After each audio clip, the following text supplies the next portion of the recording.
2, 1. 7 things you probably didn't know you need to know. I'm Jamie East and this is the Smart 7. Good morning everybody, it's Wednesday the 26th of August and it's Dog Day. And a happy birthday to Steve Wright in the afternoon, Dr. Alban, Shirley Manson and Macaulay Culkin.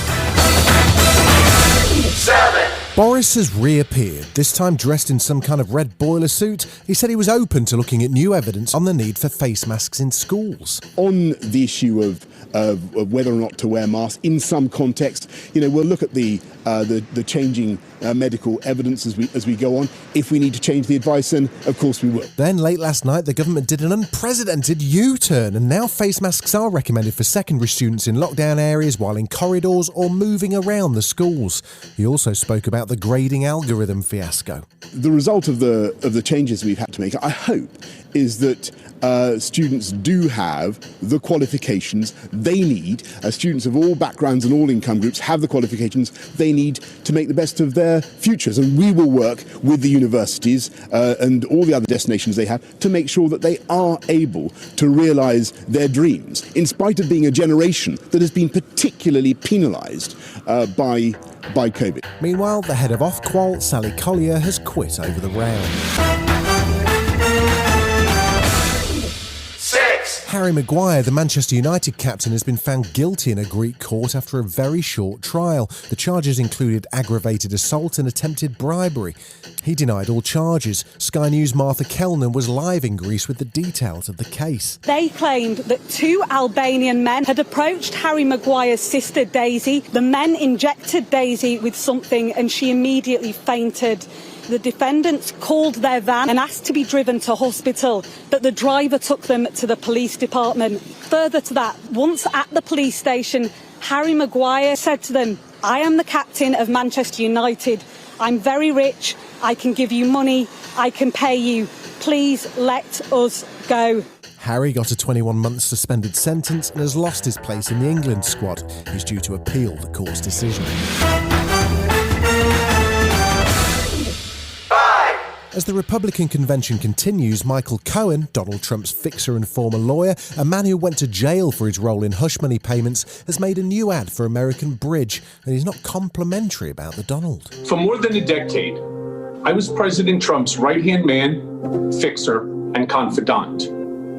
I was complicit in helping conceal the real Donald Trump. Later this week, he's going to stand up and blatantly lie to you.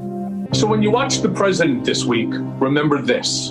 If he says something is huge, it's probably small. If he says something will work, it probably won't. And if he says he cares about you and your family, he certainly does not. Melania closed the convention last night from the Rose Garden at the White House, and the Donald she knows seems to be kind of different to the guy we see. Donald wants to keep your family safe. He wants to help your family succeed. He wants nothing more than for this country to prosper, and he doesn't waste time playing politics. Poor old Eric Trump had to use his speech to send a message to Papa. In closing, I'd like to speak directly to my father.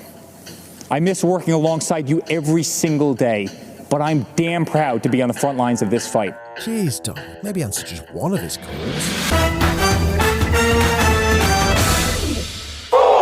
While making his first appearance in weeks, Boris also had opinions on the row about the last night of the proms, as the BBC might replace the lyrics of Land of Hope and Glory and Rule Britannia with instrumental versions. Boris, clearly, is not a big fan of this idea. I think it's time we stopped our cringing embarrassment about our history, about our traditions, and about our culture, and we stop this general bout of self-recrimination and wetness.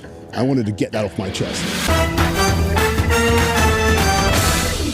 3. The England squad for the Nations League has been announced, with Gareth Southgate initially including Harry Maguire in the squad. A decision that is not straightforward, and a decision that in the end I could only take on the information that I have. I've spoken with Harry. I have the insight to the story, which is very different to what's been reported.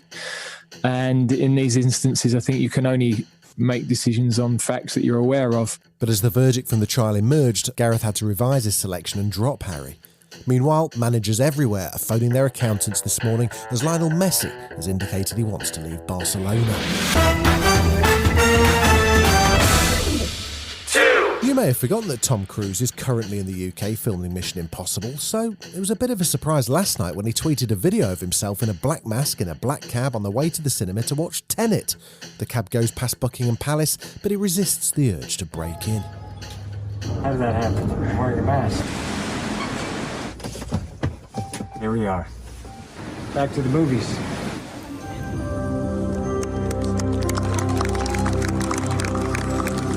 All I have for you is a word. Tell it. Good to be back in a movie theater, everybody. I loved it. Hey Tom, do you want to come and see Bill and Ted with me next week?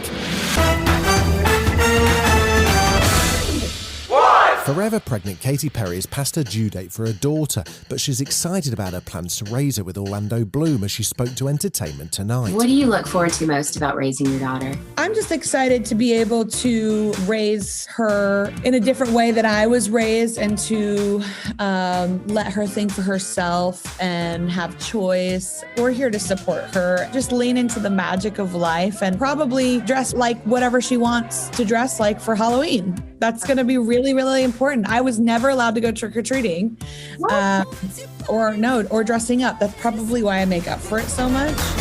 This has been the Smart 7.